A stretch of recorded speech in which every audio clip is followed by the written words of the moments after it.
right, good afternoon again, folks. My name is Tamika Brown. I am the director of ECMC's The College Place, located in Richmond, Virginia. And today I'll be giving a talk on winning scholarships. Those of you who aren't familiar with the work that we do, ECMC is a national nonprofit based in Minneapolis, Minnesota. And we're committed to helping students to succeed. A part of our outreach model is our College Place locations. And so we have 8 locations throughout the country that partner with state agencies, local schools, community-based organizations to make sure that folks have the knowledge, skills, and resources to pursue their post-secondary dreams. So I provide a lot of no-cost trainings and workshops and even one-on-one support to make sure that folks have what they need to make informed decisions about college.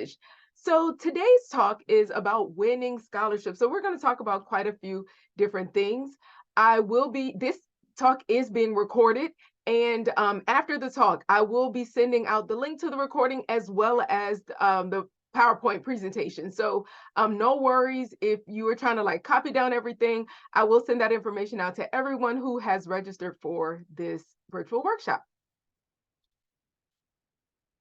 So what are we going to discuss today? We're going to talk about what are scholarships actually. We throw that term around, but what does it really mean?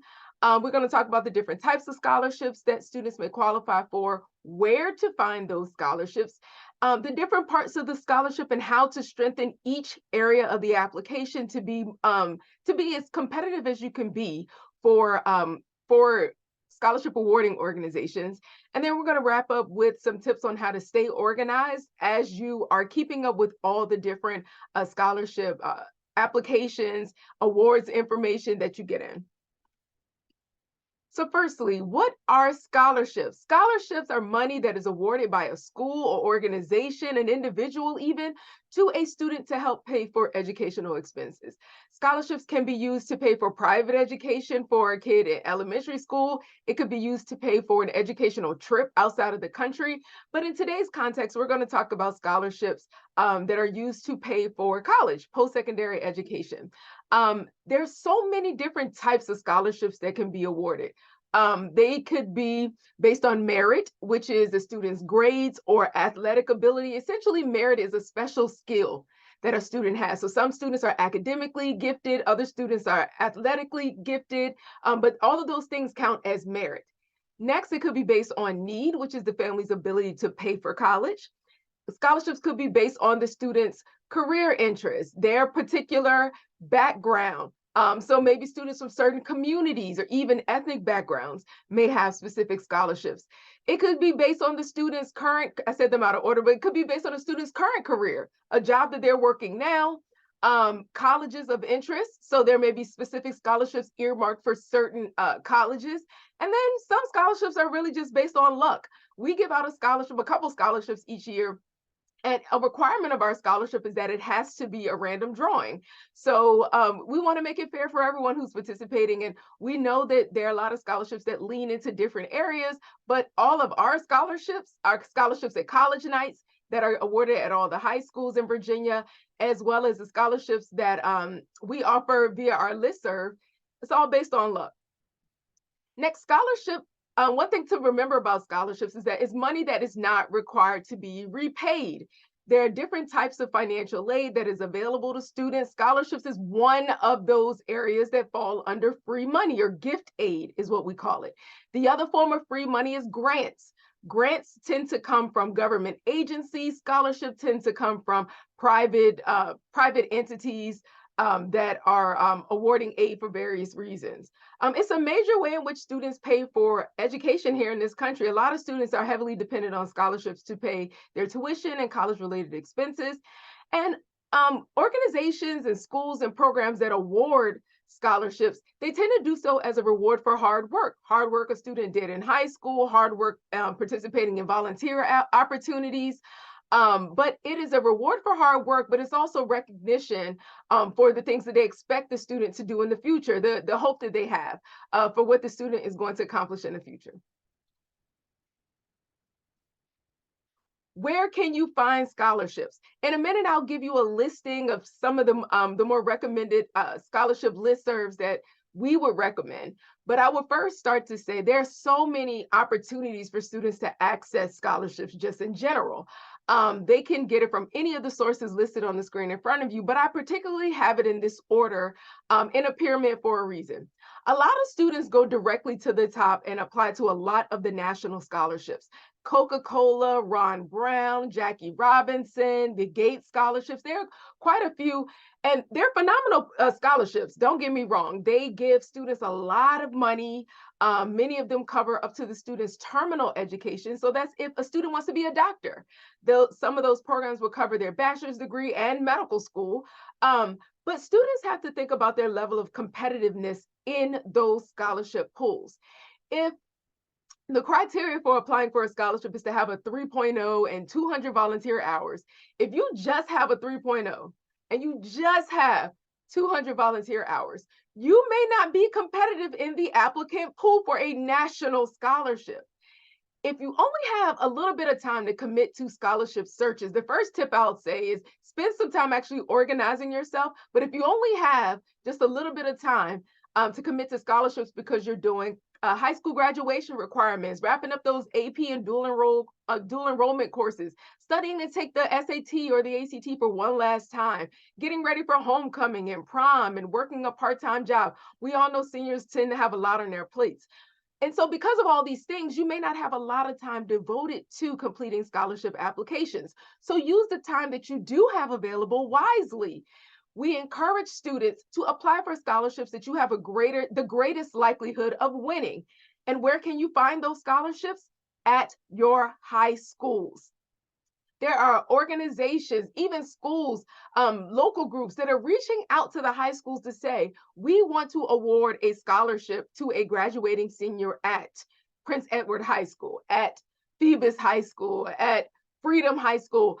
These scholarships are just for graduating seniors at that school. And so students who are applying they're only competing against other members of the senior class that actually applied. So their chances of winning it are much more likely than kind of being thrown in a pot for national scholarships where they barely meet the requirements to be considered a winner. So most of the schools have a website where they keep all of their internal scholarship offerings housed. I encourage you to reach out to your counselor and ask for that information. Now, seniors should be the ones completing the applications now. Juniors, though, it's no harm to figure out what the scholarships are that may be available right now so that you can plan for how you're going to complete applications for scholarships or figure out which scholarships you want to apply to next year. As promised, here is a list of popular scholarship search engines. Each one of these are from relevant sites.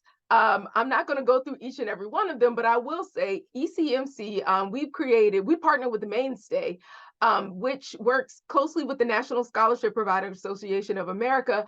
And we created a scholarship bot so that students can go to the bot. You can click that link and it's just going to ask you a series of questions and then give you a list of scholarships that will be a good fit for you, along with links for how to access them. So it's a great tool that we know is a comprehensive listing of scholarships, and it is from a trusted source. But in any of these scholarship search engines, people have the ability to create a scholarship entry with the intention of collecting students' sensitive information and using it for malicious reasons.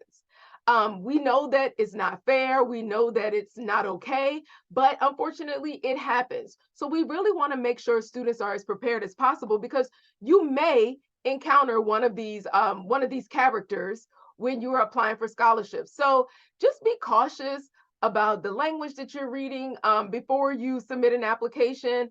So some of the key words that we tell folks to look out for is if a scholarship is listed, if the listing says the scholarship is guaranteed or your money back, you shouldn't be paying any money, $0 for a scholarship. An organization is not going to charge you money to give you money. It's not a bank, like it's not. And although banks do give scholarships, that's not the nature of a scholarship. So if someone is asking you for money or to pay money up front that they're going to refund later, it's probably a scam. Not probably, it is a scam. Next, you might read, you can't get this information anywhere else. And generally we see this from folks who who try to get students to pay them to do scholarship searches for them, with the assumption that they have access to some type of exclusive listing. Y'all, I'm here to tell you the screen before that had all the search engines, those are the comprehensive lists. You can use those lists. They're free to create an account. Some of them require you to create an account. Others you can just use, but it's free. It does not cost any money to find you scholarships. Next, if they ask for your credit card number, your bank account number, to reserve the scholarship, it is a scam. That is like the biggest red flag ever. Again, they're not going to ask you for any of your financial information in order to give you a scholarship. Let me put you on a game just a little bit. A lot of organizations that award scholarships, one of the benefits of them doing so is that they get a tax write-off. The only way they can get the tax write-off is if the scholarship is going to a nonprofit entity. A student is not a nonprofit entity. A college is. So in order for them to get the tax write-off, the check for the scholarship has to go directly to the school. They will not get the tax write-off if it goes directly to an individual. So for that benefit alone, a scholarship organization will not, a legitimate one, will not ask a student for their banking information to transfer a scholarship into their account or any credit card information. No, no, no. It is a scam. And if you encounter one and you're like, but I really think this might be a legitimate one, I'll give you my contact information at the end so that you can look into it, so you can email me and I can look into it to confirm that it probably is a scam. Next, you've been selected for a national foundation, by a national foundation to receive a scholarship. Now, you may say at face value, there are national foundations that are awarding scholarships. So why would I think that that will be a scam? If a national foundation is awarding you a scholarship, you're going to know before you want it. You're going to know when you're a semifinalist. You're going to know when you're a quarterfinalist. You're going to know when you're a finalist, because that's how the big national scholarships work. So if they just emailed you and say, hey, this national foundation that you knew nothing about is giving you a scholarship, be cautious, be wary, because it doesn't sound legitimate. Lastly, if an organization, again, going back to this idea of can't finding the information anywhere else, them having access to some exclusive information, or they're willing to do all the work for you, you can't trust that. You really can't trust that these individuals that students may be paying are actually doing the work to submit scholarships on your behalf. We encourage you to do the work. You have access to all the database. You have access to all of the search engines to find the scholarships that you need. So do the work and complete the applications in a timely fashion. So next, we're going to talk about the components of the scholarship application. We want you to be aware of just kind of some tips around how to create a really strong application for the scholarship you're applying to. And so generally, most scholarship applications have an application form. They require a list of the students' activities they participated in high school, or what we call an activities resume. They'll ask for transcripts. They may ask for financial information about the student. They may ask a student to provide a personal touch by providing an essay or several essays to be considered for the scholarship. And then lastly, some may require letters of recommendation. So we're going to do a deep dive into each one of these and discuss just kind of how to strengthen this component of the application. So the first basic application form, every scholarship is going to require some type of application form because they need to collect some information from you to consider you for the scholarship. So most ask for, who you are, where do you live, your date of birth, especially if they have scholarships that may be limited to students under a certain age. They may ask you for your address, the high schools you attended, the colleges you attended. They may even ask you about your potential majors even. But if they ask you for your social security number, I would encourage you not to include it. I would encourage you to exclude your social security number from this application. The sheer volume of students who are applying for scholarships just does not make, especially because a lot of organizations may print out the information or send it to different people via email. It's not the safest climate for a student's social security number. And in the era we're in of scamming and then stealing folks' identity theft, we just want to make sure the students are being wise and cautious and protecting that information at every turn. And so if a scholarship organization asks for your social security number, we say use all zeros in those particular areas. If later on in the scholarship vetting process, if that organization decides that they want to award you the scholarship, they'll reach back out to you and say that they need your social security number. This practice is not uncommon of students using zeros because folks are just trying to be cautious about their identifying information. So please use all zeros. Do not list your real social security number. Only provide it to the org once they're ready to award you that scholarship. Next, the scholarship resume or activities resume, some just say activities list, will generally be required by most scholarship organizations. What's the purpose of this? They really want to get some insight into who you are as a person, how you're spending your time outside of class. That's why it's called extracurricular, things beyond the curriculum or the learning within your classrooms. So the scholarship resume gives organizations some insight into who you are, the things that you care about, how you choose your time, and some of the experiences that you had that could be beneficial for you as you're moving forward towards college. When you're creating a scholarship resume, I would first say do a dump. Like think about from 9th grade on, every organization you've participated in, every award you've gotten, every activity you may have planned with the school. Just kind of do a dump, but stick to high school experiences. I think it's great that you won the spelling bee in 6th grade, but the college won't care as much because it was 6th grade. If you won the spelling bee a little bit later, maybe in high school, then that's something of value. So just think about limiting the experiences you list to those that you had in high school. Also, it's helpful to include start and end date. Scholarship organizations want to know that you are committed to the work that you're doing for a long period of time. And so they really value quality over quantity.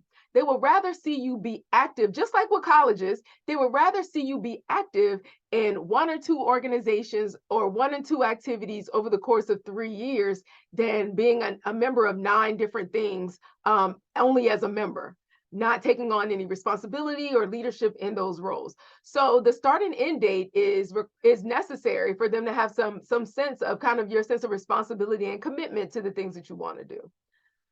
Also, consider the values of the scholarship sponsors. This is going to be really important. Each scholarship awarding organization generally has a mission or a vision of some sort. Find that information, figure out what they care about, even if you know members of the organizations, figure out what they care about, and then tweak your scholarship list to include the information or to highlight things that you know that they would care about. If it's an organization that really thrives on community service, then you may want to highlight your volunteerism in your scholarship resume. So that's definitely something you always want to be mindful of as you build out this scholarship list. This should be limited to 1 page. Most students have not, I said, you haven't lived long enough to write more than 1 page for a scholarship resume, and that's true. So weed through the scholarship resume and think about the things of value that you want to highlight, things that you've been involved in and participating in for a good amount of time will be relevant. Things where you've won awards that were maybe citywide or countywide or statewide even, those are important. You could exclude the citizenship certificate that you got in 10th grade in the chemistry class. That's commendable. Absolutely, it's commendable.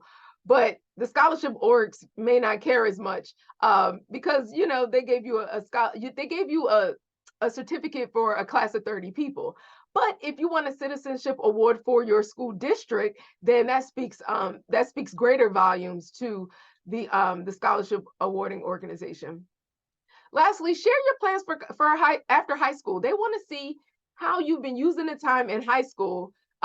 It doesn't speak to how serious you plan to be in college. Are you going to continue some of your participation, in the same activities after you graduate from high school on a collegiate space? That gives them some hope, and letting you know that gives them some hope in knowing that you are committed to whatever your career goals, because you've been working on this or working towards those goals for a very long time, not just as you transition into college. Here is a sample scholarship resume, or at least a template for one. You don't have to follow this template, but the idea is to have all the information in one space where they can see the way you've been using your time. Students, there are students who tell me, well, I went to school during the pandemic, or, I've taken on a lot of responsibility at home, and so I haven't been able to do as many activities as I would want to have done. And so my question to them is, so how are you spending your time outside of school? They may say, oh, I help my grandparents, or I have to pick up my younger siblings from school every day and take them home. Some may give other insights, but those are things that are important. It should be included on an activities list. That's an activity that you're participating in. It speaks to responsibility. And so I really would encourage you to think about your work experience and include it there, and think about the ways in which you have been useful in your church and useful in your family, and include that information as well. Essays are such a big part of scholarship applications. This is kind of the only opportunity that the student has to speak directly to the scholarship awarding organization. And so it gives them insight into who you are. So first and foremost, if you find out that your scholarship requires an essay or several essays, the first thing you have to do is answer the question. I know you wrote a really great essay in English class that you got an A+ on, and you want the world to know about it. I think it's a great essay. But if the scholarship application asks a specific question, you have to answer the question. Only use that essay if it answers the question. You will be dismissed or disqualified just by not answering the question, no matter how strong the essay is. So make sure you answer the question first. And then next, you choose what to tell the scholarship organization about you. So if there are things that you need to kind of explain from your transcript, or extended times you were out of school that may show up in your attendance record, you can kind of tweak your essay in ways to kind of drop that information in, so it gives them some insight. You don't want them to guess. You don't want them to make assumptions. So if you already know that something in your transcript could be a red flag for them, go ahead and get ahead of that curve by addressing it in some way in your essay. But again, this is your one time to speak directly in your voice to the scholarship awarding organization. So make sure you're spending time crafting an essay that you want them to take seriously. This is not something you kind of scribble down and then submit, or you scribble down and hit review, grammar check, and then you send it to an organization. Absolutely not. This should be a finely tuned essay, just like your college essays are. You want these awarding organizations to take your application as seriously as you take it. So if you throw something down on a piece of paper, or you don't spend the time editing, if you don't have a couple versions of that essay to make sure it's fine-tuned, then you can't expect them to be as serious when they're considering the pieces of your application. So be serious about this process, because if you seriously need money, you should take this process seriously as well. So how to write strong essays? One, really strong essays tend to be personal. They talk about you, your things that you've experienced in life, your views, your interests. They tend to be descriptive. Some of the best essays I've read have been people kind of painting a picture of an experience for me, and not just saying I did this, but painting a picture of just kind of what the day was like, and just really thinking about having someone to envision themselves in the experience that you're describing. Also, they're passionate. They tend to talk about the things that you care deeply about. Passion means that you're committed, you're dedicated to something. And so this is a great place to show that passion. They should be written with the reader in mind. So going back to that idea that I mentioned a while ago about looking at an organization's mission and vision, keep that in mind when you're writing your essays. Lean into things that you know that they care about. Pull their heartstrings. And that's a way to do it in the essay, by talking about things that you know that they value. Write with a positive language. I know in some of the essays, you might not be talking about positive experiences, but organizations want to see how you have used whatever experience to have a positive outlook for the future. So find a way to kind of tweak the essay. We know some topics are heavy, and students are being vulnerable, and we really champion that if they feel comfortable doing so. But awarding organizations want to see, just kind of in spite of those challenges, or in some cases, in light of those challenges, how are you now moving forward to a brighter future? Um, and lastly, to kind of reiterate this point, follow the directions. Answer the essay question. Make sure you are answering the question. Next, most scholarships require students to submit a copy of their transcript. The transcript is a document that shows all of their final grades from 9th, 10th, and 11th grade. Most colleges won't see a student's 12th grade grades because your transcript only has your final grades for that year. So they won't see any of the seniors' grades during senior year, but they'll see the final grades from 9th, 10th, and 11th. The same thing with scholarship awarding organization, it'll be the same transcript. So some of them will care about what the student's GPA is to kind of have some insight into how strong they are academically. Sometimes they want to look at the transcript to see what classes has a student taken, how competitive are the classes, did they take AP and dual enrollment courses, or this is a scholarship for business students, so have they taken any business related courses? The transcript gives them a lot of insight into that. So students, you'll have access to 2 transcripts. One will be an official one, and that's the one that your school bursar or someone who manages the student database at the school, they will print out a copy of your transcript. In some cases, they will emboss it, seal it in an envelope, sign the envelope, burn it with candle wax. I'm exaggerating, but they make sure that it's secure so that when it gets to wherever it's going, the person receiving it knows that it has not been tampered with. So that's the official transcript. But then you also have access to what we call an unofficial transcript. Most students have access to that through their Naviance account, their Schoology account, whatever database, in some cases that they find their grades, they submit assignments, they communicate with their instructors, they have access to an unofficial transcript. Secure a copy of this, download it as a PDF, because some of the scholarship organizations don't necessarily care about having an official copy of your transcript. They just want a copy. And it's also quicker to attach an unofficial copy to a web-based application than it is to ask the school for a copy, wait for them to send it to you or send it to the organization. So I would encourage you, one, to secure that unofficial copy. So download it as a PDF. And then keep it available on your computer, in your email, because I know a lot of students can't even keep up with a lot of documents, but they keep up with their phones. So in your email, keep a copy of that unofficial transcript, and then request a copy from your school's guidance office or your information officer so that you can have some with you. You won't necessarily have to access the school or reach out and wait on their timeline if you've already have maybe 4 or 5 available to you to send out to organizations that require paper copies.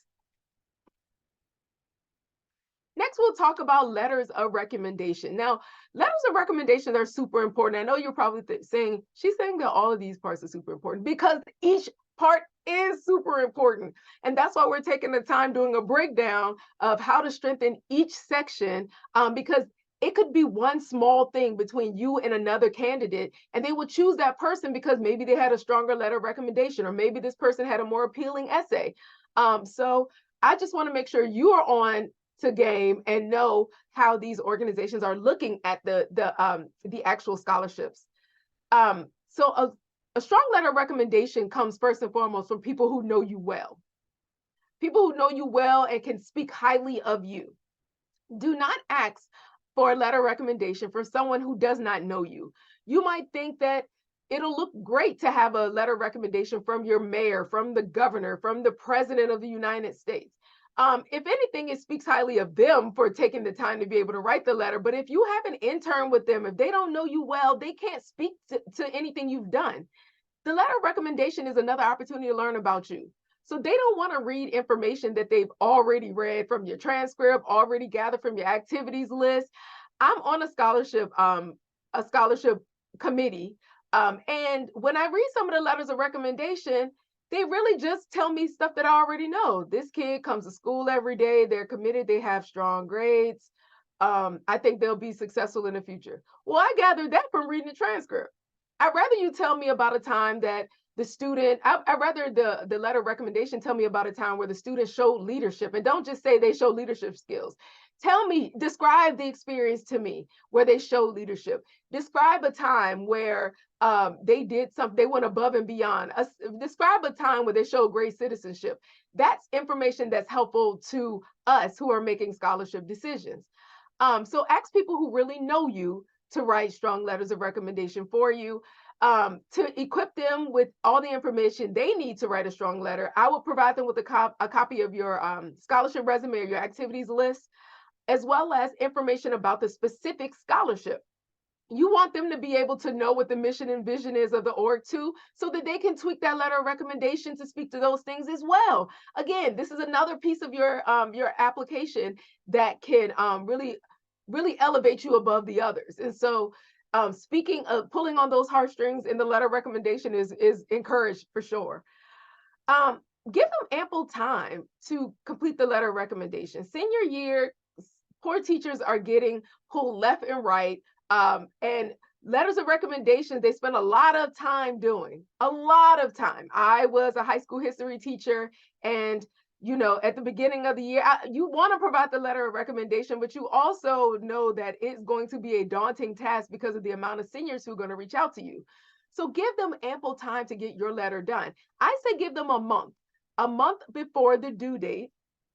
Tell them that you need the letter recommendation within 2 or 3 weeks or whatever. But you want to be able to have the information in your hand 2 weeks before the due date so that you can make sure it's submitted in a timely fashion.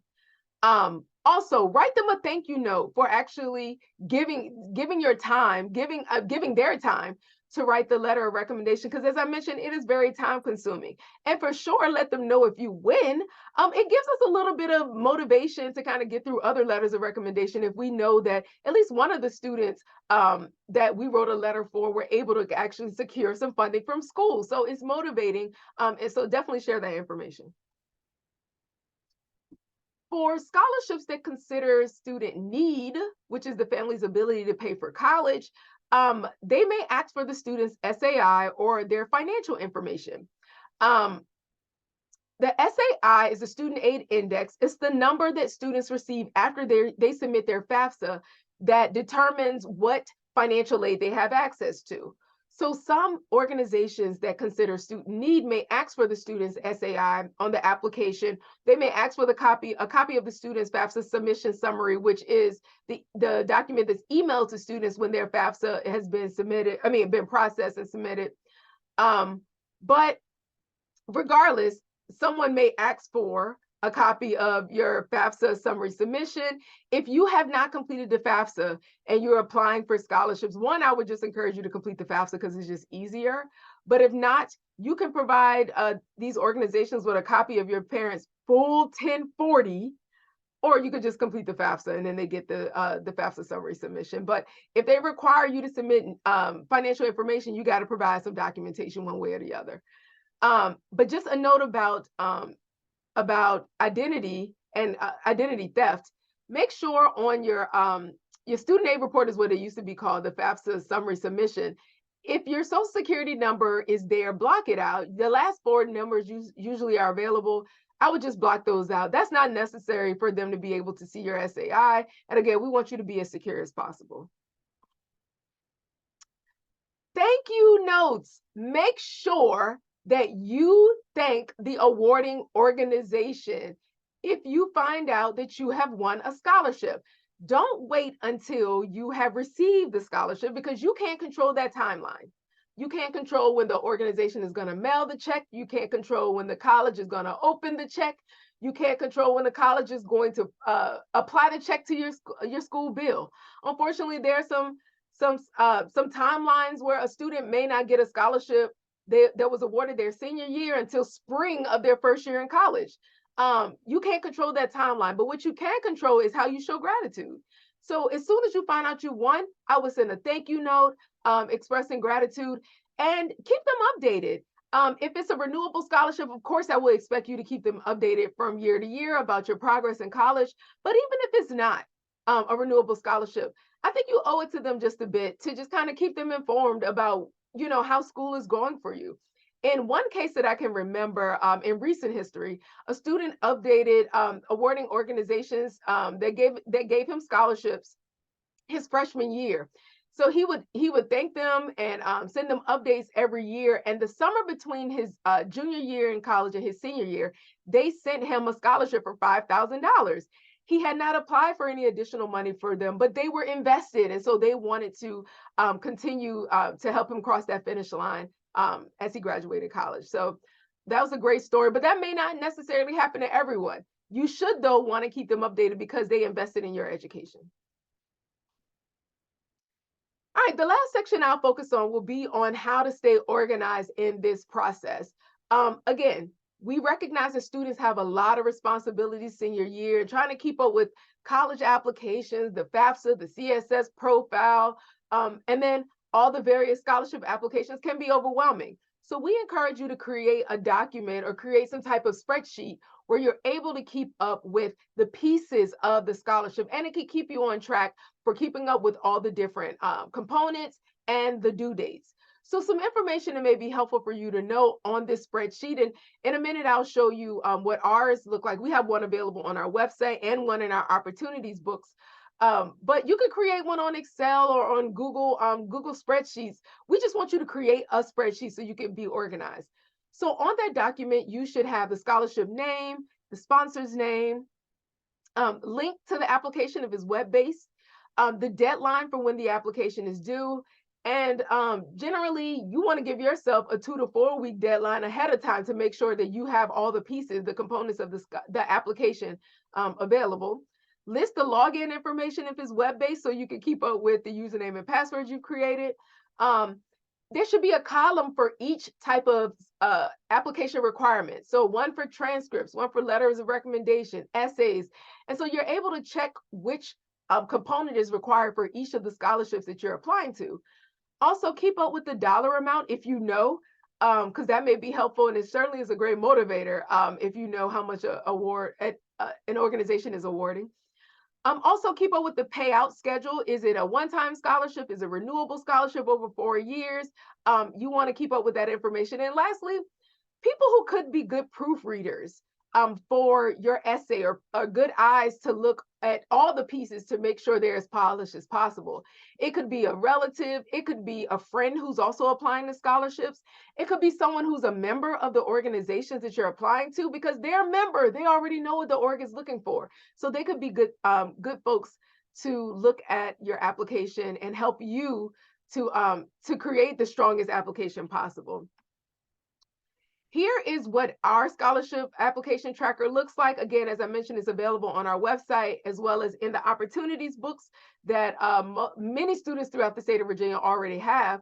And if you wanted to access it, here's the link on the screen so you can use it. But again, you don't have to use ours. You can create one on your own. The point is that you have the space to be organized and keeping up with the components of the application and when they're due. All right, a couple last points to wrap up. Many of the students who are successful at winning scholarships treat this process like a part-time job.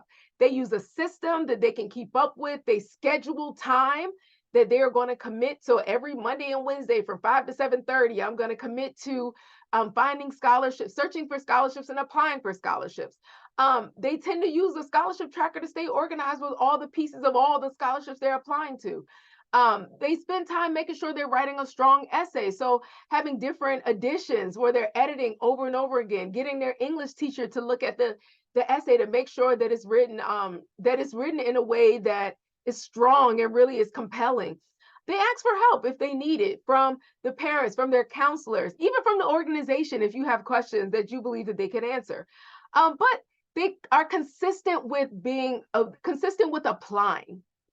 They really treat this like a part-time job. And so many continue until they know they have enough money to pay for school. Some even continue beyond that over the summer, but you have to be consistent.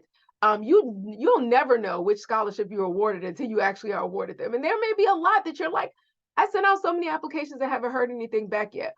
One, folks are just operating on a different type of timeline this year because of the FAFSA delays. So I wouldn't give up hope just yet on some of the scholarship applications, but others, they may not even be awarded till much later in the year anyway.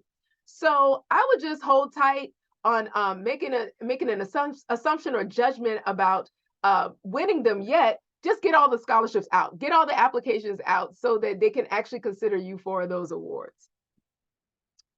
So I hope this information that I gave today was really insightful for you, kind of give you some pointers about how to find scholarships, how to create a really strong application to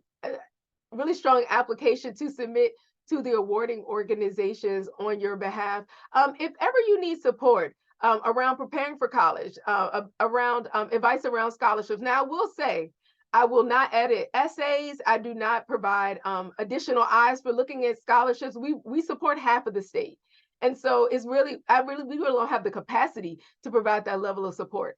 But if you have a question that I can answer about scholarships, by all means, reach out.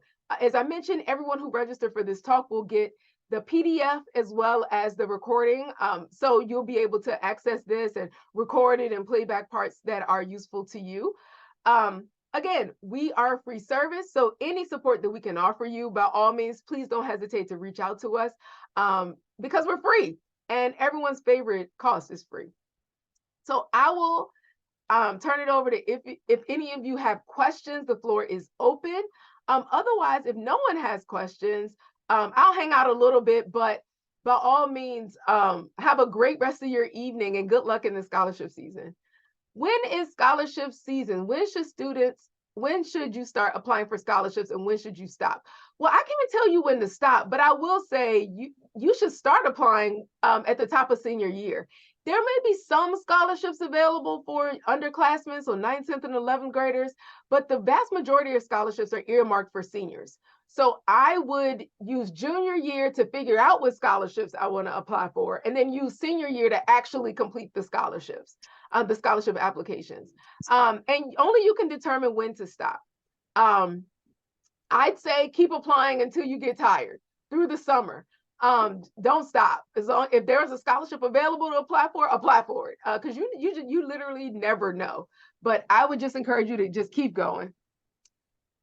You're welcome, Jay Liana. Thank you so much for joining. Hello, I have a question. Sure, go for it.